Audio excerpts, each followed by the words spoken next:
Hi, my name is Jenna Blair Soroka. I'm a licensed health and nutrition counselor and mindset specialist. I help people nurture a more positive and self-loving relationship with food and their bodies by using a weight-neutral approach and focusing on cultivating habits and behavior changes that allow you to go from the relentless pursuit of the thin ideal and food obsession to embracing your imperfections and exploring the reasons behind self-sabotage. It's time for you to reclaim your health and wellness through the power of curiosity, compassion, and courage, and find worth beyond measurement. So welcome, Brianne. Thank you so much. Wow, what an intro. I like that. Thank you. I've been doing that for a little bit, so I'm like, I'm getting it down, but sometimes I'm like, oh, what do I say? That's awesome. You nailed it. Oh, thank you. Thank you. That's why I bring people on, just to compliment me. I'm like, yeah. But I'm really excited for you to be here.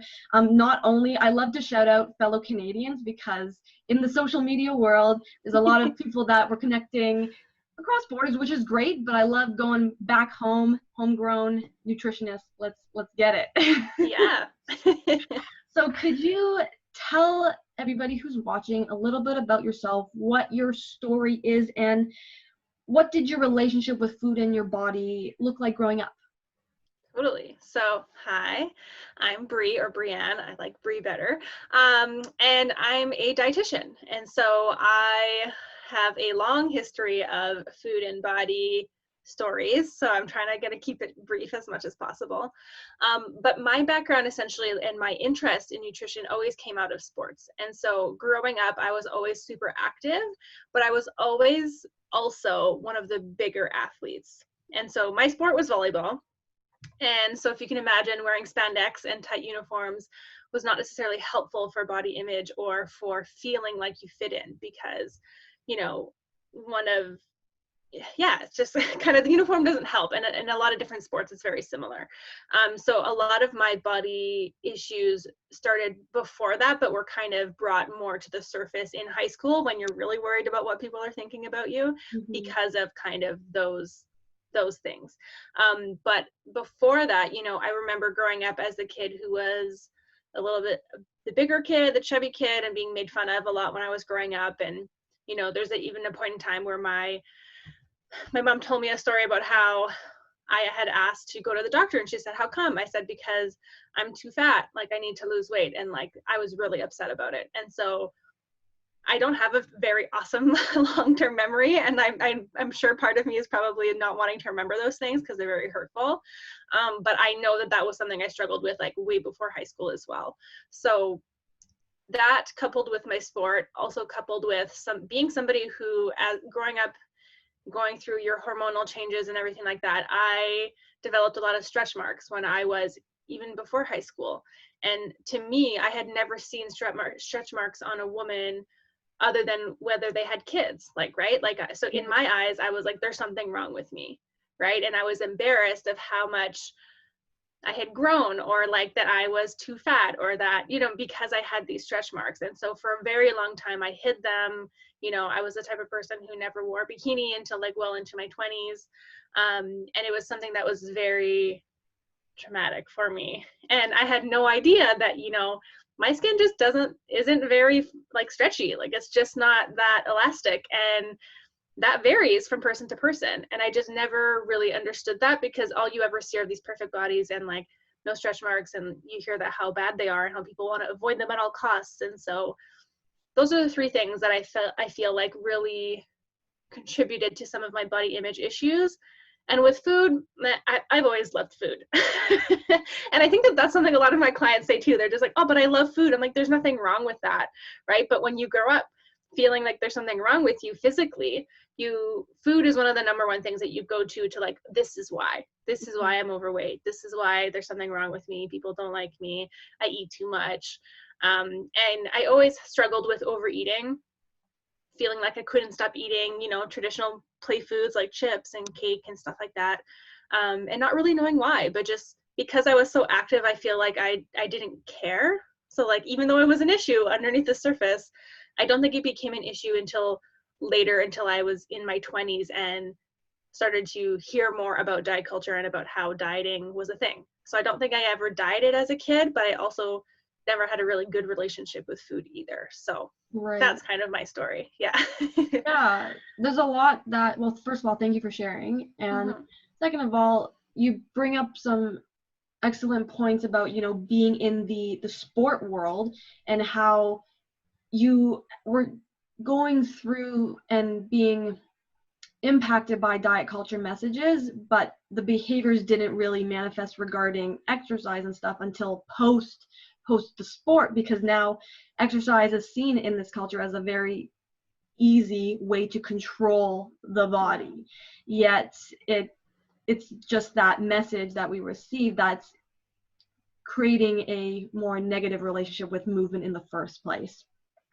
So I'm curious to know, when did you get kind of exposed to intuitive eating? Because that's the approach you take with your clients, right? Yes, 100%. Yeah, when did that get put into the picture? So I would say, okay, so nutrition and dietetics wasn't actually my first degree. My volleyball degree, I played collegiate volleyball. I have a business degree. And so I had a job working full time, and at this insurance company, they had a little library. And I was in there, I was interested in nutrition, obviously, because I was obsessed with tracking my calories at the time. And so I was like, oh, going through the nutrition section, and they had the intuitive eating book.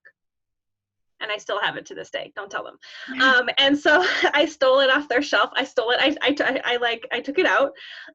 You're like, this is mine now. Yeah. So this was even before I went to school for nutrition. And so I read about probably half of it and didn't finish it. So the first time I came across intuitive eating, I wasn't ready to hear it.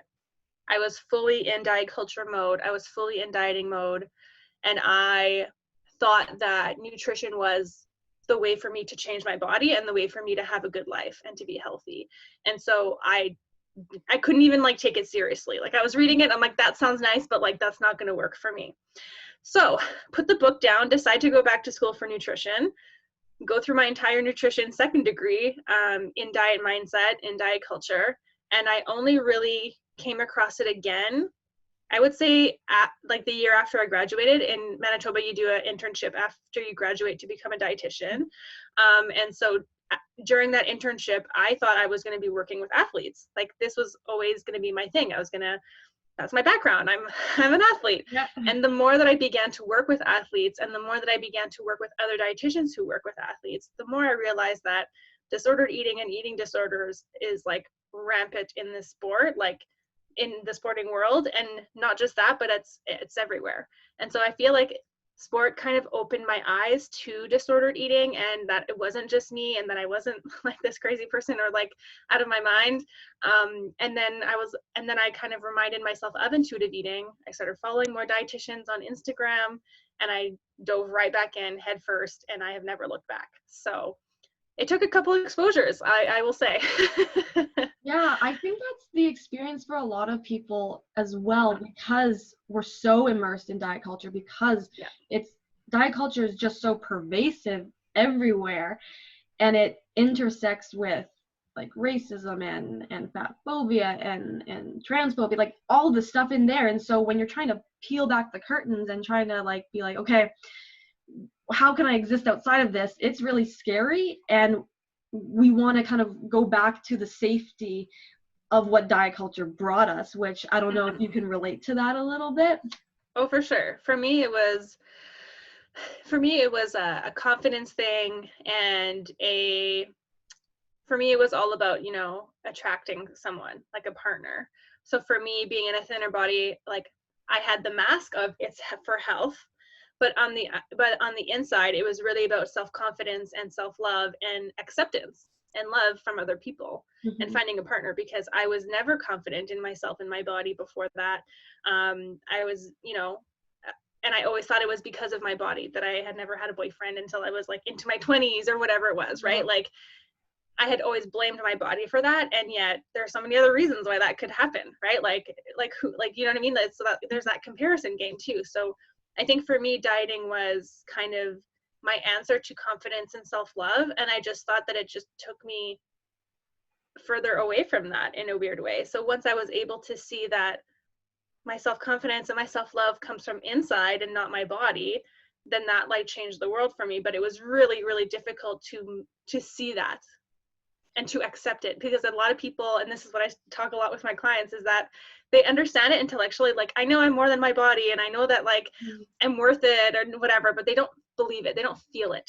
And so it takes a long time, and sometimes more ups and downs with dieting, to really realize that this isn't for them and that it is maybe possible. And when you see other people having a healthy relationship with food and being that type of person, so the more you expose yourself to that, the more it seems real. And so that's why it took me probably working with some specific dietitians who are wonderful, to expose me more to that. And also the boyfriend I have now, like, he's totally intuitive to like a fault. Like, he just like all of a sudden he's hungry, like like, you know what I mean? Like, it's like he, like, the first time he came to Christmas, he like didn't finish his plate of food and like barely had dessert because he was full. And I was like, what? Like, I had never gone through Christmas without like rolling over in like agony because I had overeaten so much. So yeah, I think it's just the right timing of people in my life. And I think, I don't know, I forget what the question was, but I just think for me, it was more that self-confidence and self-love. And I just think that once, it just takes time sometimes for you to expose yourself to other realities, because, you know, other dietitians call it like the diet culture fog, or I call it the diet culture veil, right? Like, you can't see past what you think is the reality, right? But once you take it off, and once you start seeing other people living in this other way of life and feeling confident in whatever their body shape looks like, and owning that and being happy, being in relationships, right? Like, it's like, oh, it actually exists. We just don't see that because of diet culture, because of social media, because of movies and entertainment and everything like that. We just don't see those other possibilities. So exposing myself to more of that made it seem more possible for myself. So it's kind of a combination of being able, open-minded that something else exists, and that being honest with myself that I was actually searching for self-confidence and self-love and not actually health. Well, a little bit health, right? But like that there was an underlying issue. The open-mindedness to see that it actually did exist. And like 3, just like actually taking the action until I actually felt it was possible. So, yeah. No, I love that. Like, I feel like if people just listen to you, like, go back and just listen to all of that again, because there's just so much good insight in what you just said, because it's this layering of support and environment and being courageous enough to step out of your comfort zone and then come back in, and then it's okay if you know, quote unquote, regress, because that's a lot of the terms I hear is, oh, I've regressed, I've fallen back. And when people get into, let's say, intuitive eating, I don't want to do that because I don't want to feel like a failure. But that's really diet culture, right? Like, that's the messages, and we're conditioned to believe that it's either pass or fail versus, you know, you are a human, you're allowed to experience things imperfectly. It's not about perfection. So that kind of brings me into, or transitions me into, the next question, where you made a really great post explaining different phases of like food freedom, intuitive eating. Because again, when people, let's say if somebody's watching and wants to start and explore intuitive eating, yet they're a bit hesitant and afraid, knowing that there's different phases of that process can be really helpful. So I'd love for you to speak a little bit more about that. Sure. So I want to preface this with the phases that I'm going to talk about are primarily related to your relationship with food.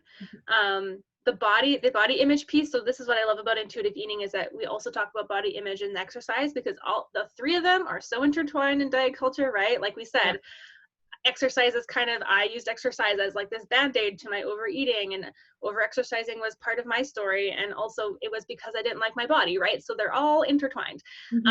So body image for me and my clients, I talk about body image with them at different points along this spectrum. So body image can come up at the beginning, because sometimes it is more important than your relationship with food, because it's the basis of why you have an unhealthy relationship with food. Or some people are a little bit more comfortable with their bodies at this point, and it can come along down the way. So I'm going to talk mostly about food in the phases. Body image, you can insert at any point in time. Okay, that's good to know. Yeah, so the first phase is the honeymoon phase. So the honeymoon phase is kind of when everybody starts intuitive eating. There's 2 people that I see. You either are fully in, that you like get rid of all your rules, you're like full blown screw dieting, give me all the food, I'm just going to eat whatever I want whenever I want. Okay, so there's those people who are very confident, very excited to do that. And then there are people who are more like me who came, especially the people who are used to tracking a lot or counting points, and a lot of the people who eat a lot of the same foods every day because they're safe, like those types of people, and this was me, tend to do it a bit more slowly. So you do it more in like introducing a couple of foods here and there, challenging yourself on a few different meals, right? It can be one food at a time, and it can be more intentional that way. So just know that if you're not okay with just like opening the floodgates, that's cool. But everybody goes through this honeymoon phase where they start to introduce foods that they didn't allow themselves to eat before, or allow themselves to say yes to things in terms of like eating out, or eating past 6 p.m. and kind of breaking rules that you have learned through dieting and through diet culture. And so there's this period of time where it feels a little bit like you're not in control, because it's kind of like everything that you've tried to avoid, but you're essentially just making up for lost time. And it's good that this happens. A lot of people feel like, oh my gosh, like I'm eating everything, this is so bad. And I keep reassuring them and saying, no, this is normal, right? Anybody who has been given permission to do something, they're going to get excited, they're going to go and do it. So it makes sense, right? But I think it's also important to get it out of the way at the beginning, because then you get to a point, and this is where you transition into the next phase, is that you get to a point where you feel safe, where you feel like it's okay, I'm going to have these foods again. Because the issue with dieting culture and dieting mindset is that I need to get rid of it all. I need to get it all out of the house. I won't have any after this week, or I can only have it on weekends, right? So there's this whole like Last Supper mentality when it comes to food. So when you're in the honeymoon phase, that's you unlearning that. That's you getting rid of the forbidden fruit, Last Supper mentality, those kinds of thoughts, so that you can feel like you can say yes to Oreos next time you want them, but you don't necessarily have to have them all the time, because maybe in the honeymoon phase you did, right? So it's kind of recreating this more neutral relationship with food. So in that phase, a lot of self-compassion is very necessary, because it feels foreign and it feels weird, but it's there for a purpose. So just to let you know, it's going to be okay. You will get to a point that you will feel like, I get it.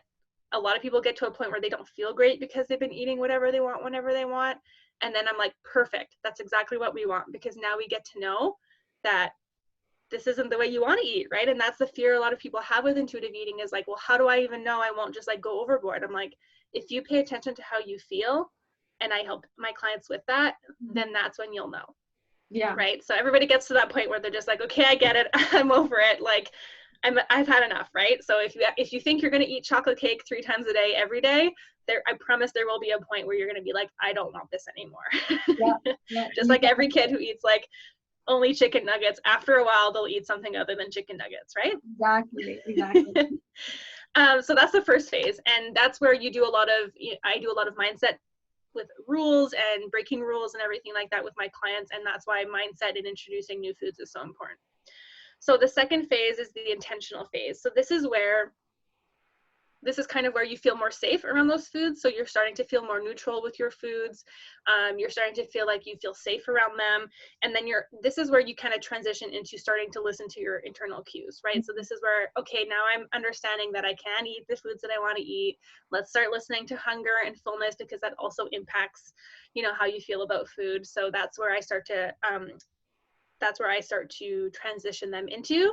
And then the next phase would be the relearning phase. So this is where you really connect with your body. And so in intuitive eating, there's something called interoceptive awareness, which is just a fancy term for like how you can listen to your body cues and how you can connect to what's going on in your body. So this is where you really get to know, like, okay, if I get to this level of hunger, I'm going to overeat, because I know that I get ravenous, I don't slow down. And like, so you get to really get to know yourself and get to know your own personal hunger and fullness cues when it comes to food. And that one's really, really awesome for people, because at this point, once they feel more safe around foods, the physical cues tend to be easier, because then you don't feel like, I feel bad about eating foods as you're trying to listen to fullness and hunger, right? Yeah. So that's kind of the relearning phase about your body. And then in terms like with food, and then the mastering phase is where you get to the point of, okay, so now I feel really good with listening to hunger and fullness. I have access to all foods that I feel like I can have, outside of like allergies and things like Yeah. that. And so now it's gentle nutrition, and now it's, how does this food make me feel? Right? We're talking about satisfaction. We're talking about having pleasure with food and that being okay. And now we're talking about which foods make you feel your best, which foods make you feel nourished, which foods give you more energy. And this is the part where you get to explore the way that you want to eat for yourself and for your goals and for your life, right? And this is where you can start to incorporate more of like nutrition information, because there is some that is actually helpful. And that's not necessarily something you need to do steady and fast. But then you start to make decisions that are based out of self-care and aligned with your goals and what actually makes you feel good, instead of feeling like you have to do things, the shoulds and the punishment with like, I have to have steamed broccoli, or like, you know, like that's not that's not what I'm talking about. It's kind of like, what's missing here? What's going to help with your digestion? What's going to help you, you know, how can we structure your eating pattern around your day, right? What works best for you? When do you move, right? How does that impact how you feel about food and what kind of food that you need? And then it all comes from a better place. So you can focus on nutrition at the end, once all the foods are neutral, once you feel like you can make decisions in the moment that you're like, no, yeah, like let's just have whatever for supper, and like that's all good, and you have no guilt associated with it. And it can be a salad, and it can also be pizza, right? Like there's no right or wrong. It's just, what do I feel like supports my life and my health, and whatever. And if health is a value to you, you can, but also health doesn't need to be. So in that moment, right? So tonight I just want to enjoy and celebrate, and so you can put that on the back burner. Don't need to have vegetables tonight if you don't want to, but right? Like that's entirely up to you to decide what's important to you. So I think once people heal that mental and emotional relationship with food, then they can start making those choices out of self-care instead of self-punishment. And you get to decide how often you want to put health as like a value. Yeah, and health is so broad too, right? Yeah. Like so much that goes with health, right? So that's Mm-hmm. why it's great that we have these other, like, oh, what do I want to focus on? Oh, maybe my social health is great, or emotional health, or physical Yeah. health. Like we get to choose, and I love how Yes.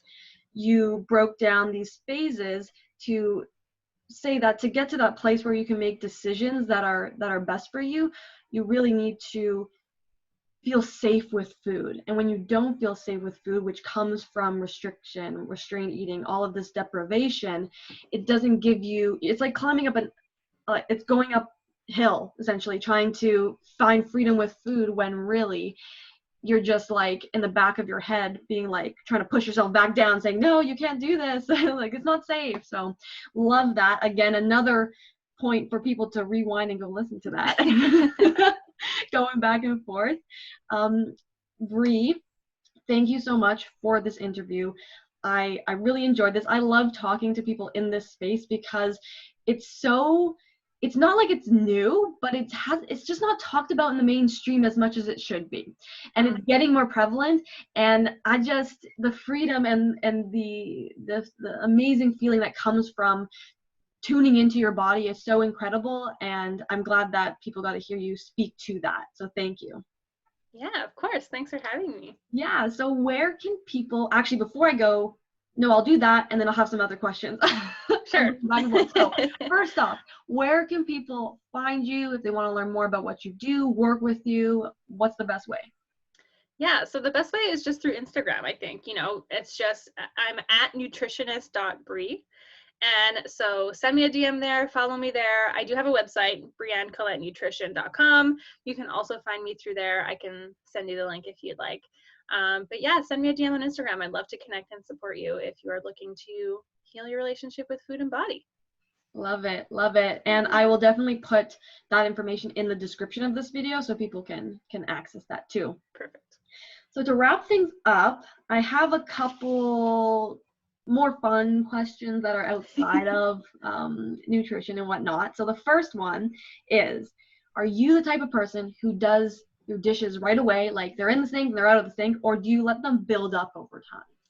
Okay, so I'll give you two answers. Yes. Okay, so I'm a super gray person.